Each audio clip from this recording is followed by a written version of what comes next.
few super chats here to go to. First one says, if the club failed Pogba and Martial, then surely they have ruined Garnacho and Erasmus. Yeah, but no. Pogba and Martial in the same sentence as Garnacho. I get the point you're trying to make, but listen, Pogba and Martial's talent is clear of Garnacho and Rasmus's individual talent. Bro. Again, I heard what you said there, Staffy. You went their names are in the same conversation, but you're thinking no one is comparing the talent. The point being, let's just say make it numbers. Let's say Pogba and Martial are 8.5 to 9.5 out of 10 in terms of ability, and let's say Garnacho and Rasmus are 5. Okay, but they've all got the potential to be Premier League football players.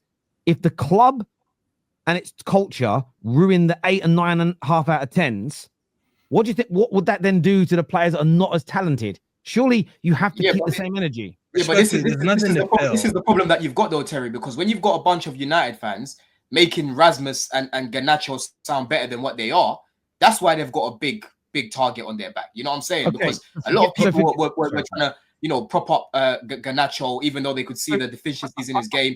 Same thing as Hojlund as well. The recurring theme. Hold on, Terry. Yeah, the recurring theme with Rasmus was, we need to create more chances for him. Well, realistically, if that's the case, right, go bring more creativity in that 10 role or at left wing back, help to create more chances for him, right? But the issue is you don't trust him right now. You want someone that's a little bit more seasoned. So I understand. So I understand that. My two points I would say to that are this: that we still need more creativity. It isn't a singular issue at the club. So even with a better movement and better finisher, I still think we need to create more as a team. The second element is maybe it's just me. My opinion of Palmer isn't based upon how much Chelsea fans love or hate him. It's based on what I see. So for me, there are Man United fans out there online, like United Trey, that will say certain things about a player and big them up to beyond what they are. But that shouldn't dictate how a grown man views that player. I didn't hate Paul Pogba because some of the mainstream media in England were racist.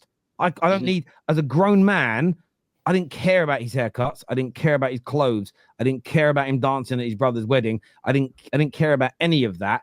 My opinion was based on what I saw of him as a football player. If someone goes, do you know what? I don't mind Garnacho, but too many people rate him more than they should. Therefore, I'm going to slam it on him. For me personally, that's like a childish way to behave. Yeah, that's as a man. Of course, but unfortunately, that's what happens. that's what you just did, Don. You was just saying a lot of United fans. That's why we have to go.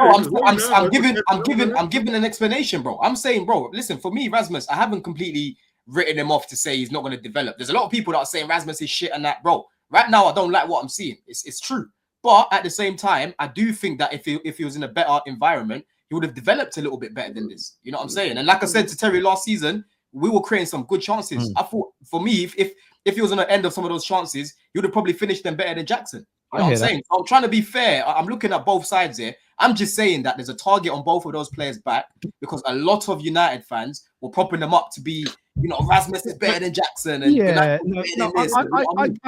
I do get that, and I understand why a rival fan would then stick it in that regard. And fans just have a habit of doing this. I remember when Saka, and I remember this, we did a show on it when Saka and Smith Rowe were coming through.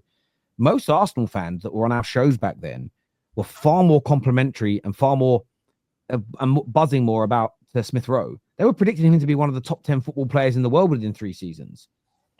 Equally, though, it didn't make me go, right, I'm going to stick it on that guy more now because some Arsenal fans think this, but maybe that's just me. Staffy, the stats go against your point. He doesn't get the ball fed to him. How will he get shots off? None of your strikers are shooting more than 1 shot per game. It's 2025. We need to listen more, okay? Listen before you speak. Just said a stat, and in that stat, Xerxes is averaging more shots than him. There's 6 players on this team averaging more shots than him. We can't just say he doesn't get fed the ball. Look at this movement. Look at what he does in the game. And if he makes perfect runs and he doesn't get the ball, then we'll talk about this. But when he doesn't do what he's supposed to do, which is offer no threat to the back line, that's on him. No way Xerxes in less minutes less starts than him in the Premier League is averaging more than double the shots that he does. It's not acceptable. And Zirkzee not even an out-and-out 9, like we all said. But listen, Tony here says the issue Hojlund is having at United, I think, may happen to Gyökeres because I believe the main issue is that the style of striker not getting the right balls fed to him. Look, I will say, obviously, it feeds into your other point, Tony. There has definitely been games where we haven't played the balls into him. There have also been games like the Spurs away match. He should have been making runs to the back post. 2 brilliant crosses from Bruno, which I know pains Staffy to say, right? That's a bit of a joke, but he did. So there's a combination of the two. The difference between Gyökeres is, again, if you can translate it to the Premier League, I have to throw that caveat in because there's a lot of trolls out there. He's the type of striker that scores those half chances, scores those goals from acute angles, scores those goals that you maybe don't expect to go in.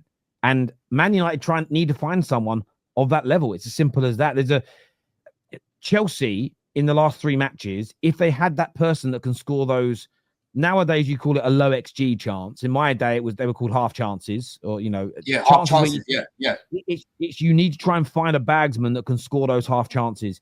You know, the goal against Spurs, and I know it isn't by a brilliant bagsman from Wolves from that acute angle.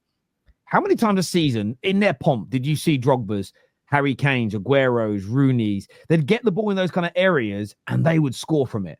And it's almost you need to try and find someone that can do that, because those types of goals are I know goals change games, but those types of goal scorers change matches, because again, they're the kind of players where you go, Harry Kane consistently will overperform his XG in his pomp, if you like XG as a measurement, because he scores so many goals where you think, how the fuck did he get it in from there?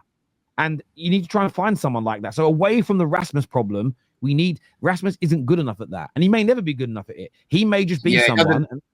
He may just be someone. He doesn't create his own. He doesn't create his own. I agree. Chances, I agree. If that makes sense, you know what I'm saying. All the top strikers do that, bro. Aguero, you got the Drogbas, Haaland. They all create their own chances, man. You're not gonna have every single chance plated to you. It doesn't work like that. This is his fair point on your position regarding the United rebuild, Terry. Can we apply this to the Arteta in and out debate? I did a video on this about 6 weeks ago. So by the way, it's the same energy, just not interested in that conversation anymore, because I feel both, and I'm talking about the polarized people, they've both been proven wrong. 95% of their predictions in the last 5 years have been wrong, right? In terms of uber positive or uber negative, that even if he does win the league or doesn't win the league, I'm not having any of them claim they were right when they've got 90% of their. The example I would give is this. Imagine Dan Lawless this weekend predicts Man United are going to get beat 6-0. And say Don goes, I actually predict a 1-1 tight draw. And then Liverpool would win a tight game 1-0. Lawless can't say he was right just because the result went his way. He is far more wrong than Don that said 1-1 and it was going to be a tight game. And that's what I think happens with a lot of these debates. It just becomes very, very boring indeed to listen to. 1 billion spent, but let's spend. Yes, everyone has to keep spending, Bruno. Everybody has to keep spending, whether it's successful or whether it's fails. You can't stop spending. 100% you got to. Your relentless positivity about United turns me on, Mr. Flewers. Please keep talking about it. Well, I hope you enjoy that, Deborah Miller. And you and your sock are having a good time. There's a new one. There's a new one now. There's a new one. Who's the other one? Donna Cullen. Yeah. Who's this one? This one's a 2025 one now, bro. What's going on? No, I like it. I know. Jay here says, we'll come back to that a little bit later when we're talking Arsenal. Thank you, Luke Skywalker, for asking everybody to hit the like buttons. Thank you very much indeed. Anyone on the panel ever challenge this drain? I don't know what that means. I challenge Terry all the time. Yeah. I get accused of that a lot. But none of my challenge each other. I know. I get a lot of accusations that no one on my panels ever challenged me. It always makes me laugh. I just think you can't be watching if you think no one challenges. People tell me I don't challenge you enough, and I'm like, do you want me to spend the whole show every time Terry says something? I'll go back. He goes back. Just doing it for the sake of doing it, bro. It doesn't like, work. bro, I'm just gonna put my opinion there. Terry's gonna say the opposite. I still don't agree. Up to the I don't think decide, bro. I mean, the chat can decide. I don't care. People don't understand debates either. Debates are not about. I'm never going to convince Staffy he's wrong, and he's never going to convince me. So it's I'll say something, he'll say something, a little to and fro, and then you, the audience, can decide who's right or wrong. You don't. It's the way it is.